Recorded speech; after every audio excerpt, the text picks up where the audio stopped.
Hello दोस्तों, कैसे हो सभी।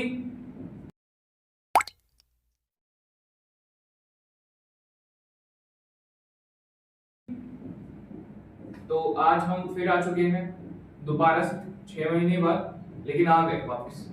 सो आज से हम एक नई सीरीज लॉन्च करने जा रहे हैं जो कि आपकी क्लास 10th की साइंस की होने वाली है। उसका चैप्टर नंबर 6 एनसीईआरटी का आपका लाइफ प्रोसेस स्टार्ट करने जा रहे हैं। सो लाइफ प्रोसेस को स्टार्ट करने से पहले मैं आपको कुछ थोड़ी सी चीजें बताना चाहूंगा, क्योंकि जब तक आपको बेसिक्स नहीं पता होंगे तो आप चैप्टर की आगे की बिल्डअप नहीं कर पाएंगे। सो अगर लाइफ प्रोसेस की बात करें तो term life process says you what it says you. Life process का मतलब क्या होता है? लाइफ मतलब जीवन, ठीक है। लाइफ को क्या बोलते हैं? जीवन। हम ब्रीथ कर रहे हैं, हम फूड ईट कर रहे हैं, whatever we taking in food, water, chili potato, momos, everything, ये सब क्या है? हमारे जीवन की प्रक्रिया बन चुकी है। दूषित हवा, CO2 वाली हवा नहीं, O2 वाली हवा, दूषित हवा, polluted environment, we are living in Delhi. So जीवन, लाइफ इज जीवन, प्रोसेस यानी प्रक्रिया।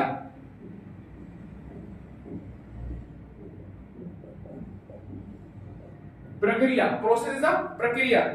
Life process, the term life process says जीवन प्रक्रिया। एंड इस चैप्टर में भी हम कुछ ऐसे ही पढ़ने वाले हैं। अब आपकी जो ये बॉडी है ना, इसके हम वाइटल ऑर्गन्स के बारे में इस चैप्टर में पढ़ेंगे कि आपका हार्ट किस तरीके से फंक्शन करता है। आपके हार्ट की शेप इस तरीके से होती है। अपने फिस्ट को इस तरीके से मजबूत करके अपने हार्ट के पास रखें, आपको पता लग जाएगा आपके हार्ट की पोजीशन कहां पे है और कितने साइज की है। तो आपका हार्ट, उसके वाइटल सिस्टम के बारे में पढ़ेंगे। आपके लंग्स जो दोनों यहाँ पे लोकेटेड है, आपके लंग्स, उनके बारे में जानने की कोशिश करेंगे बहुत डिटेल में, थोड़ा सा ऊपर से, ज्यादा डिटेल में नहीं जाएंगे। प्लस आपका डाइजेस्टिव सिस्टम, इसके बारे में जानने की कोशिश करेंगे। आपका excretory system, kidney, how kidney function, इसके बारे में पढ़ने की कोशिश करेंगे इस चैप्टर में। सो चलो ज्यादा देरी ना करते हुए चैप्टर को स्टार्ट करते हैं। सो चैप्टर का नाम जैसे कि बता चुका हूं, लाइफ प्रोसेस है। लाइफ प्रोसेस इज जीवन की प्रक्रिया। लाइफ प्रोसेस क्या है? जीवन की प्रक्रिया। हम रोज एक एक्टिविटी करते हैं, खाना बनाते हैं, खाना खाते हैं, पानी पीते हैं। क्यों? Because our body is made up of 70% water and water also help us to maintain the body temperature. तभी तो हम रेगुलर, बोला जाता है ना नॉर्मल बॉडी को कम से कम 3 से 4 लीटर पानी पीना चाहिए। If you are not taking 3 to 4 litre water then start taking it from today. So chapter की बात करते हैं। पहला टॉपिक आपका यही रहेगा, लाइफ प्रोसेस क्या है। लाइफ प्रोसेस क्या होती है कमेंट में जरा लिखना। तो लाइफ प्रोसेस के बारे में बात करते हैं। Life process is the basic function performed by living organism.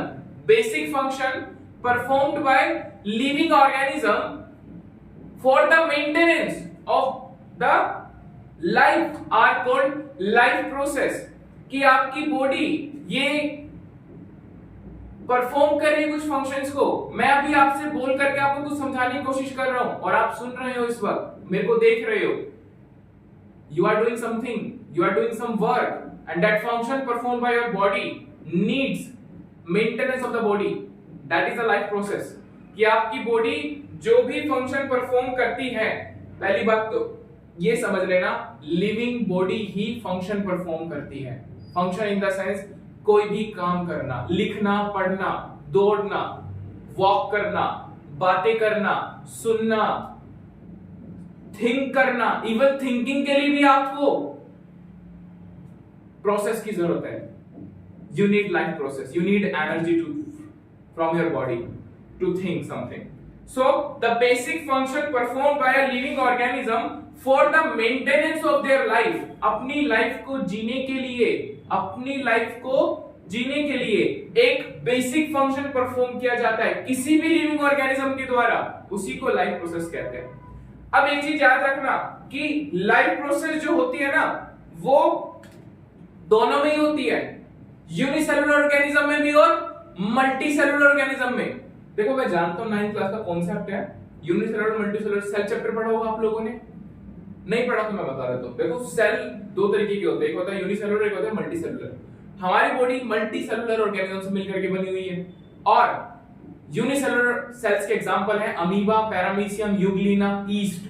East खाए ना छोले भटूरे, उसमें ईस्ट मिलाते हैं, वो जो फ्लफी जैसा हो जाता है। केक खाया उसमें ईस्ट मिलाते हैं, वो जो ऊपर उसका डो जो बनता है वो सब उसी की वजह से होता है। But they are single cellular organism, वो सिंगल सेलुलर ऑर्गेनिज्म है, तब भी वो फंक्शन अच्छे से परफॉर्म कर रहे हैं। What is the reason behind? Because जो फंक्शन हमारी बॉडी एक मल्टी लेवल पे कर रही है, वो लोग वो सारे फंक्शन एक सिंगुलर लेवल पे कर रहे हैं। वो लोग एक सिंगल सेल होकर के सारे फंक्शन परफॉर्म कर रहे हैं। जो हमारी बॉडी एक मल्टी लेवल पे, एक मल्टी सेलुलर बॉडी काम कर रही है। इस वक्त मैं बोल रहा हूं, मैं कुछ थिंक कर रहा हूं, my thought process is very powerful and they are giving me instruction to say this thing and I don't know, they are connecting me like that. So this process is very fast and I need, because आपने देखा होगा कि amoeba बोल नहीं सकता, तो वो single cellular होते हैं, वो एनवायरनमेंट में कहीं प्रेजेंट होते हैं, आप उन्हें नेक्ड आईज से भी नहीं देख सकते। So same function perform by us, same function perform bye them. वो भी क्या करते हैं? फूड इन करते हैं और एक्सक्रीट आउट करते हैं। हम भी फूड इन करते हैं और एक्सक्रीट आउट करते हैं। क्लियर? नेक्स्ट टॉपिक आगे बोलता है name the various life processes. तो लाइफ प्रोसेस तो बहुत सारी हैं। हम खाना खाते हैं, हम न्यूट्रिशन लेते हैं, रेस्पिरेशन करते हैं। रुको रुको रुको, रेस्पिरेशन को ब्रीदिंग मत समझना, रेस्पिरेशन को ब्रीदिंग समझने की भूल मत करना। ब्रीदिंग इज अ प्रोसेस जिसमें हम ऑक्सीजन लेते हैं और कार्बन डाइऑक्साइड छोड़ते हैं। रेस्पिरेशन इज द प्रोसेस जिसमें हम ग्लूकोज को रिलीज करते हैं। जो भी खाना हमने खाया, जो भी पानी हमने पिया, जो भी मिनरल्स हमने इनटेक करे, उससे हम अपनी बॉडी को जो ग्लूकोज निकालते हैं, एंड प्रोडक्ट में जो ग्लूकोज आता है जिससे हमारी बॉडी काम कर पाती है, उसी को रेस्पिरेशन कहते हैं। लास्ट में जो एंड प्रोडक्ट ग्लूकोज हमें मिलता है उसको रेस्पिरेशन कहते हैं। डिटेल में हम इस चैप्टर में आगे जाकर के पढ़ेंगे। नेक्स्ट है ट्रांसपोर्टेशन। तो आपकी बॉडी में आरबीसी है, भैया ये आरबीसी कहाँ होता है? आरबीसी है रेड ब्लड सेल्स। क्या है? Red blood cells. Red blood cells का काम क्या होता है? रेड ब्लड सेल्स का काम होता है कि आपकी बॉडी में ब्लड को क्या करना? ट्रांसपोर्ट करना। और ब्लड क्या कैरी करता है? ब्लड ऑक्सीजन कैरी करता है। ऑक्सीजन कौन कैरी करता है? हीमोग्लोबिन कैरी करता है। समझे? समझ जाओ। क्लियर है? तो नेक्स्ट डाइजेशन। डाइजेशन सबसे ज्यादा इंपॉर्टेंट पार्ट है। क्यों? आप लोग मोमोज खाते हैं, आप चिल्ली पोटैटो खाते हैं, आप लोग चिली ग्रेवी खाते हैं, बहुत सारी चीजें खाते हैं, आउटसाइड फूड खाते हैं, पिज्जा खाते हो, बर्गर खाते हो, बहुत सारी चीजें खाते हैं। तो क्या आपकी बॉडी उसको डाइजेस्ट तो करती है ना? समझ रहे हो? डाइजेस्ट करती है ना आपकी बॉडी। आपको घर का खाना पसंद नहीं है लेकिन आप तब भी खाते हो, तो आपकी बॉडी डाइजेस्ट कर रही है ना। वो डाइजेस्टिव सिस्टम के बारे में हम पढ़ेंगे इस चैप्टर में कि कैसे आपने खाना खाया और कितना टाइम लगता है उस खाने को डाइजेस्ट करने में। अगर फास्ट फूड खा रहे हो तो कितना टाइम लगेगा, और जो अगर आप ग्रीन लीफी वेजिटेबल्स फूड खा रहे हैं, होममेड फूड खा रहे हैं, तो उसको कितना टाइम लगेगा। Clear? Next excretion. Excretion is a simple process. Simple, आप सभी को पता है सुबह 5 बजे, 6 बजे, 7 बजे आप चल जाते हैं वॉशरूम में।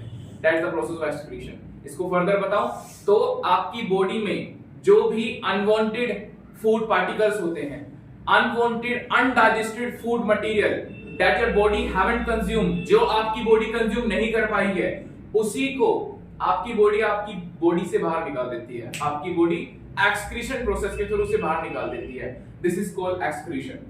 अब इस चैप्टर में हम इस पूरी प्रोसेस को ध्यान से पढ़ेंगे, सारी प्रोसेस को। Nutrition, respiration, transportation, digestion and excretion. Nutrition, respiration, transportation, excretion and digestion. Clear? Next,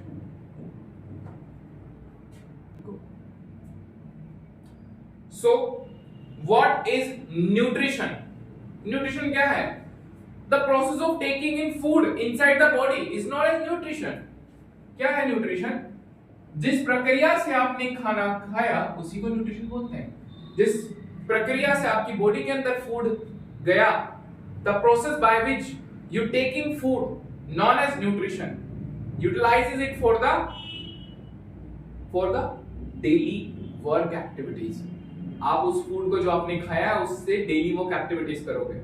क्या आप लोगों को पता है कि what is the motto behind eating food? क्या मोटिव है और क्यों कहते हैं कि ग्रीन वेजिटेबल फूड्स ही खाना चाहिए? Because they have more energy, they are living cells, they provide more energy than that those cells which you are taking fried food. आप जो फ्राइड फूड खाते हैं उससे ज्यादा एनर्जी आपको ग्रीन वेजिटेबल से मिलती है।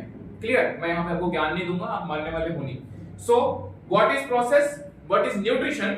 Nutrition is the process of taking in food inside the body is known as nutrition. Next, what are the different types of nutrition? So there are two different types of nutrition: autotrophic mode of nutrition and heterotrophic mode of nutrition. Heterotrophic mode of nutrition.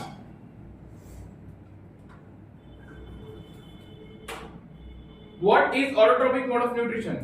This mode of nutrition is that type of mode of nutrition in which organism make their own food. Simple terms में कहूं तो ये वो organisms हैं जो अपना खाना खुद बनाते हैं। Means they don't require anybody to cook their food. आप कहोगे भैया हम भी अपना खाना खुद बनाते हैं। हाँ, नहीं भाई, आप खुद नहीं बनाते, आपकी मम्मी बनाती है आपके लिए खाना।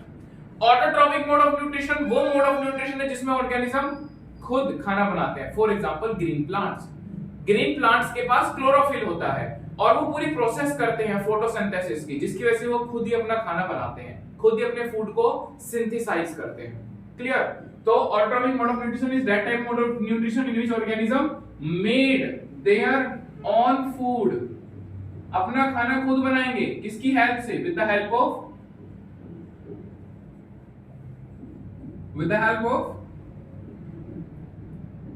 क्लोरोफिल।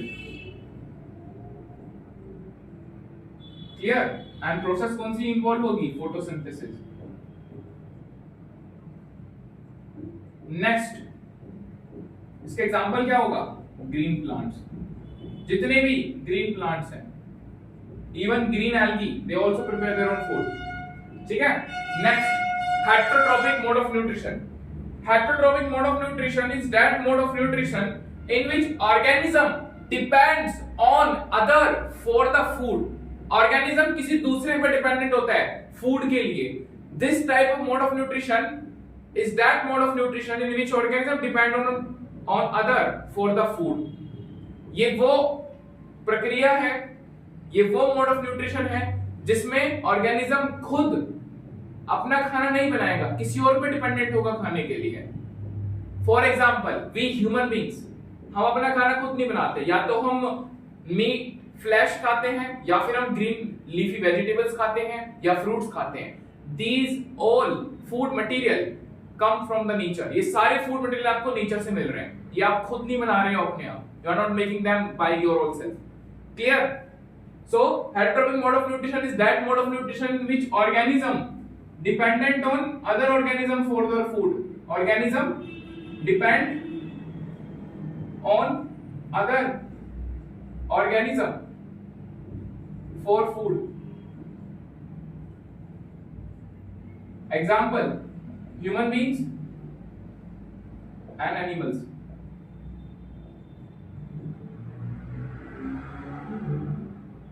Clear?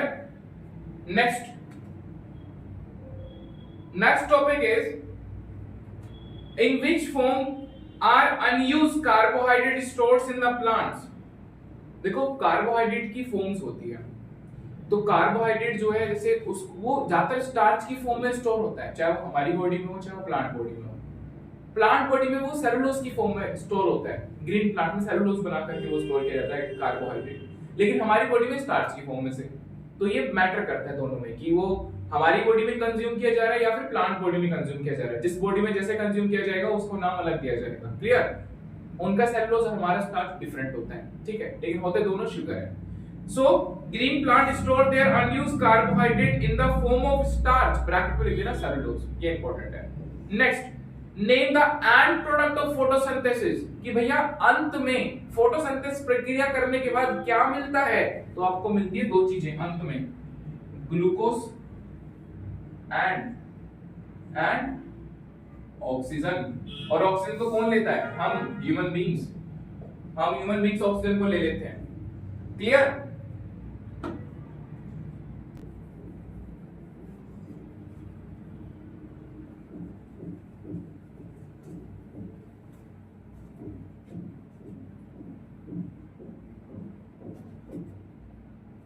तो नेक्स्ट इज योर प्रोसेस और reaction involve in the process of photosynthesis. See क्लियरफुली.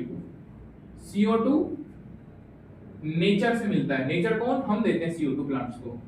And water हम देते हैं प्लांट्स को. किसकी प्रेजेंस में बनाते हैं वो रिएक्शन? किसकी प्रेजेंस में करते हैं? Sunlight and chlorophyll. और क्या मिलता है? Glucose C6H12 O6 plus O2 plus energy. Clear? CO2 H2O plants use करते हैं. क्लियर? और इनको यूज करके सनलाइट क्लोरोफिल की प्रेजेंस में C6H12 O6 plus O2 and H2O water release होते हैं प्लस. क्लियर? डन.